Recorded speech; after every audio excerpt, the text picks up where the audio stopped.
Saturday, the paradigm shift, episode 8. The Iconic Articulate Alligator, Big Bad David Meltzer. Special guest, the energetic enigma, Craig Siegel, Mr. CLS. Long run complete, Chicago Marathon. I see you, I feel you, can't hide. Let's do this. Y'all know the drill. Bring on popcorn ready. Hey Jessica, how are you? The Freed Agency, aka my girl Jennifer Yassin, how you doing? Marcy, I see you. Big Dave, I see you. Yes.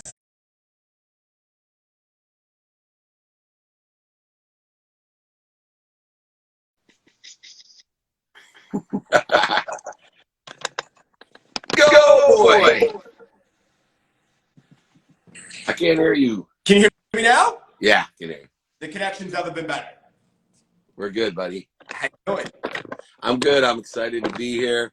Time to get weird. We got Amberly Lago right there. Motivation. She's there. There she is. What's up tomorrow? And we're going to get very weird today, Dave.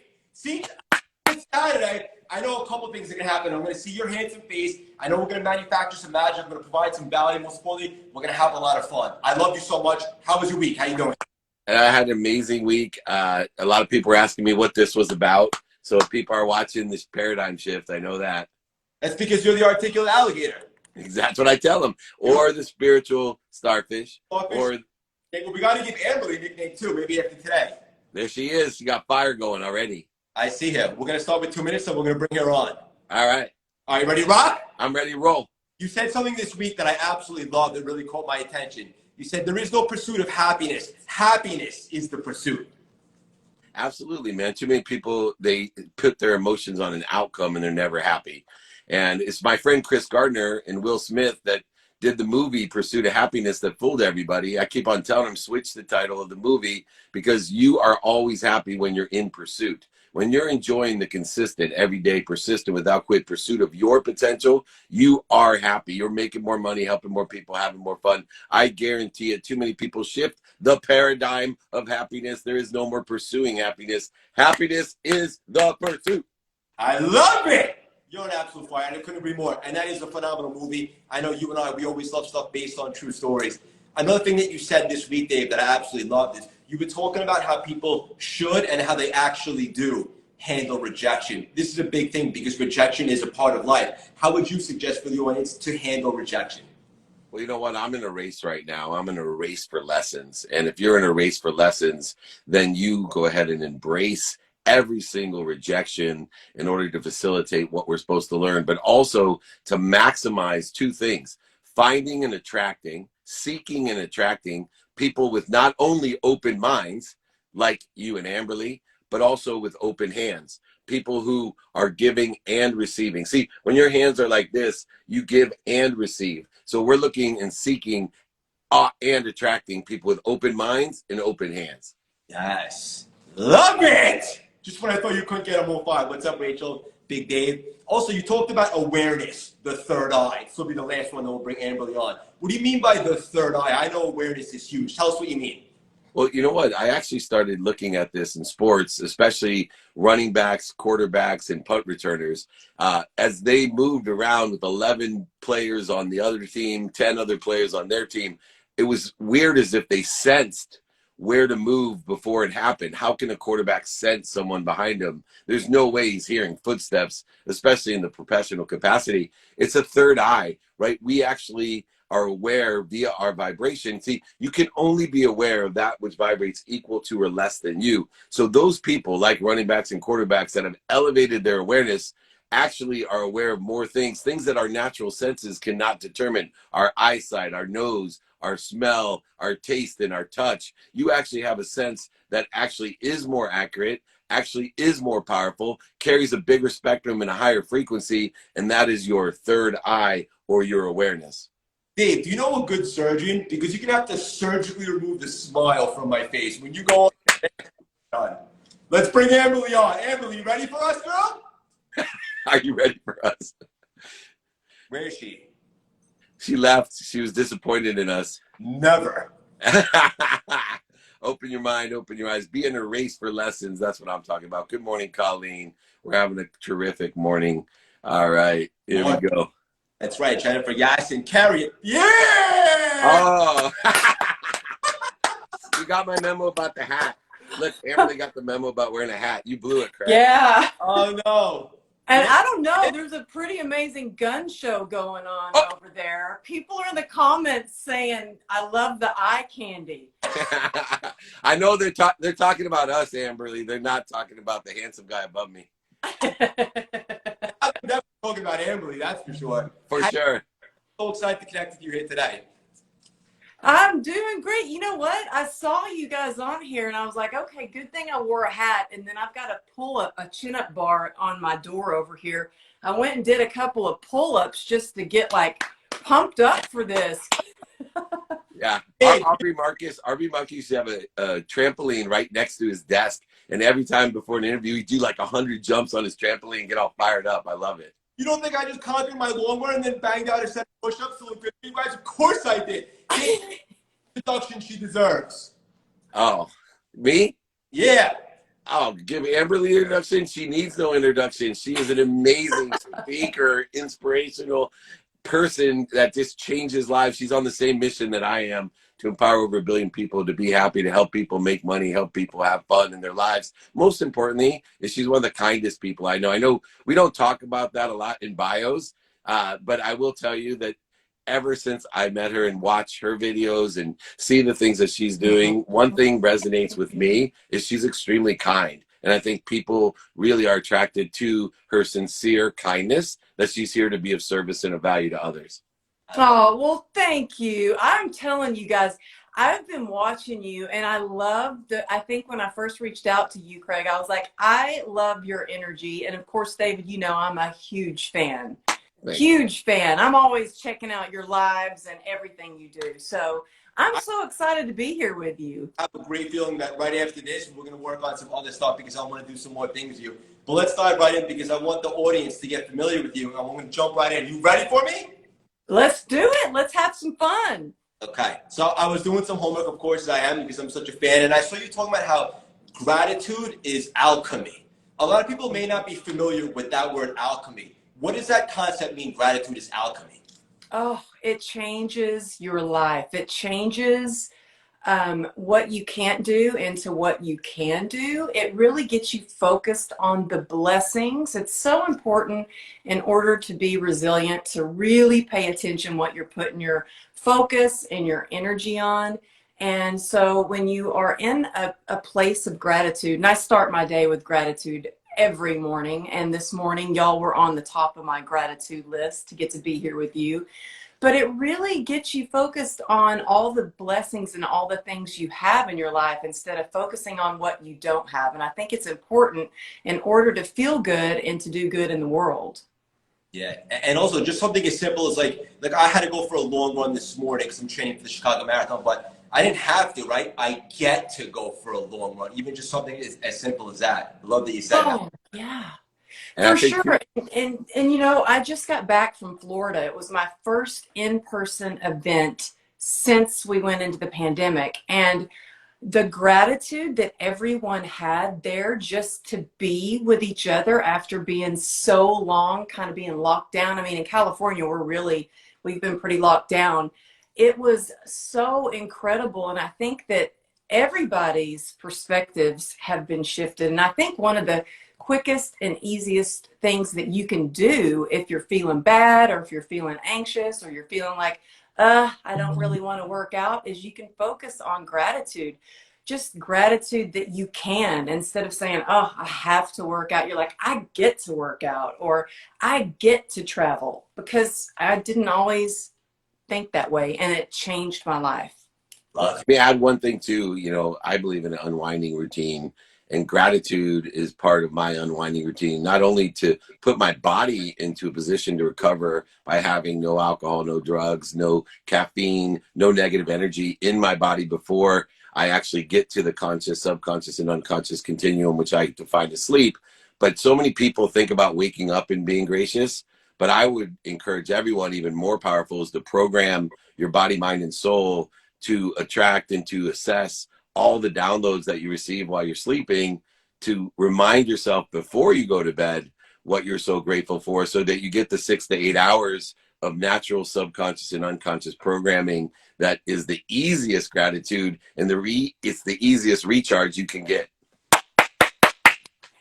Yes, for sure. You know, every night when I get into bed, I always ask my daughter two things. I always ask her, what was the best thing that happened to you, and what are you most grateful for? And sometimes, you know, I mean, she's a little bit older than your son, David, but sometimes she answers me something really silly, but at least she's getting in the practice and it's getting her mindset for it, because it really does affect the way we sleep. It affects our subconscious, our dreams.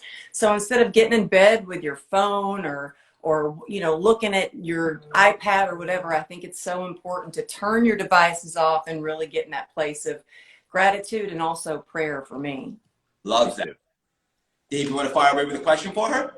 Oh, of course I do. So, as I believe life's about lessons, and you know, I'm looking always to do my best to learn lessons, and to find that light, love, and lessons in my life. So for you, as you've been through good and bad times, what's the number one lesson that you would like your children to learn? The one that has changed your life, that you know, as a young person, I know what mine is. What would yours be, talking to your 18-year-old self? What's that one lesson that's changed your life? I would say that to really be an acceptance for all that you are. For so long, I tried to kind of fit in this mold of, you know, when I was younger, what my parents wanted me to be or what my teachers expected of me. And then as I got older, it was what my husband wanted me to be. And then when I went through, you know, a lot of tragedy, and I found myself just trying to pretend like everything was okay. So on the outside, I was trying to hold it all together and pretend like everything was okay. And on the inside, I was dying because my outsides didn't match my insides. And so I would like to just really, I can't say it strong enough, to just be in acceptance and be your authentic self. We're all here with our unique stories. And when we are just ourselves and embrace that, the good, the bad, the ugly, it's just so much easier. That's where true transformation also, I believe, really starts to happen, when we can stop and kind of pause, take a look at who we are and ask ourselves, who do we want to be? What do we want to do? That's when we can start to make positive actions to make our lives the best that it can be. This is so you both are an absolute fire today. I love all this. One of the coolest things about your story, Amberly, that really resonates with me, and I know the audience, everybody deals with this to some extent because everybody has a past and some sort of trauma. And a lot of times you talk about what was one of the most liberating things for you was letting go of the shame or the guilt of our story. And a lot of people hold on to this, and as a result, they remain in shackles for so long. I know once I let all that go, I was able to really fly and be my authentic self. How can people let go of the shame and begin to fly? Well, I think a lot of therapy. I think therapy. I think that writing is very cathartic. That's one of the healing tools that I used. I didn't even realize how healing it was. You know, I always journaled, but when I wrote my book, wow, there were things that I thought that I dealt with in therapy that I was like, wow, I haven't even began to heal from that. And so I think writing is a good tool. I just, like I said, did this mastermind in Florida, and I showed up to speak in shorts. And so many of the women were like, oh my gosh, I am so impressed that you wore shorts with your leg looking like that. Because my leg's all really scarred up. And it took a lot of time and healing for me to accept the way that I look now. But it wasn't just the shame. It was shame from sexual abuse. It was shame from being divorced twice. I'm on my third marriage, third time's a charm. There was a lot of shame. Oh, all right. And then, of course, I had a lot of shame about being a recovering alcoholic. I mean, I started to turn to drinking because I didn't know how to process the shame. And so I would drink to try to help with the pain and to stuff down those feelings of feeling inadequate and broken and all the other feels. And I think that when we can really take a look at where that shame is coming from and share it with someone we trust. And I say share it with someone we trust first, because a lot of people think that means share it on social media. And I'm not saying that. I think you really should share from a scar on social media and not an open wound, because it can be, you know, people are always going to have their opinions. But I think that it's so important not to keep that inside, but really do all you can to process those feelings. And that takes really taking a look at what's causing those shames, and know that, you know, our past doesn't define us. They're just circumstances that happened, and we can allow those things to make us bitter or to make us better. And we can, you know, walk with our heads held high no matter what happens, and allow it to make us stronger. I love it. Amazing. Hey, big CLS man, I'm going to have to give my last 2 cents and jump. I got a Zoom call. I got to jump on. But what Amberly's saying, as I transcode it, is simply to vote for what you want. You know, so many people spend so much time in their life voting for what other people want, what's missing, what they don't want. And that's where that therapy, like you said, is so healing, to realize I don't have to vote for what other people want, what's missing, or what I don't want. And for me, part of the cure is straight out accountability. 2 simple questions have helped me heal so many things that I even blacked out of, you know, my past, that I for years never even approached in my memory until certain things happened. I'm like, whoa, wait a second. When I was 9, that happened to me. It really happened. And it's just accountability. 2 simple questions for everyone. And I know Amberly and Craig utilize these as: 1, what did I do to attract this to myself? And 2, what am I supposed to learn from it? If you can work through those 2 questions, even things that seem unjust, unfair, there's liability everywhere, blame, shame, and justification. But when you fully and solely take accountability for everything in your life, you will be holy, with an H and a WH, allowing yourself to unify with everybody who has wounds and scars. And all of us share in this same energy, in this same enlightenment, this alchemy, as Amberly is so pleasantly and articulated so well. Not as well as the articulate alligator, but we'll call her the alligator junior, so she can give mini class like this. But she has a long way to go till she's as old as this alligator. Remember how long alligators live. So I am the alligator, the tremendous turtle, the energetic enigma, the spiritual starfish. I love Amberly. I love Craig. Thank you guys so much. I'm going to let you continue on. Love you. Thank you. Love you, Dave. Amberly, you and I just get warmed up for the audience that's on here. They're so engaged. If you want to see Amberly on the record-breaking CLS Experience podcast, drop a fire emoji in the audience. Amberly, where can the audience find you? Where do you hang out the most? I know they're you know what? I love hanging out on Instagram the most. I am on Facebook. I'm on Twitter, barely. I'm on TikTok only because my daughter told me I was too old for that. So I posted a video and it went viral. It got like 600,000 views, and she was like, so yeah, amberlylago.com. But you can find all my links right here on Instagram, and my, you know, downloadable free stuff and fun stuff, and my podcast, True Grit and Grace, that I'm so shamelessly plugging back here. I love your energy. You are so much fun, and I'm so glad that Dave introduced us. Yeah, me too. I love your energy as well, and like I said, I'm such a fan, so I've been doing some homework and seeing what's going on your end, and we got to get you on the Record Break CLS Experience podcast. I'm not taking no for an answer. We got to do more, and I want my audience to hear your story, because we haven't even really touched upon it here today, and I want the whole world to hear it. Because thank you. Resilience and grit. I know you love that word, grit. You always say, let's get gritty, right? Yes, thank you for doing so much research too. I've been stalking your account too.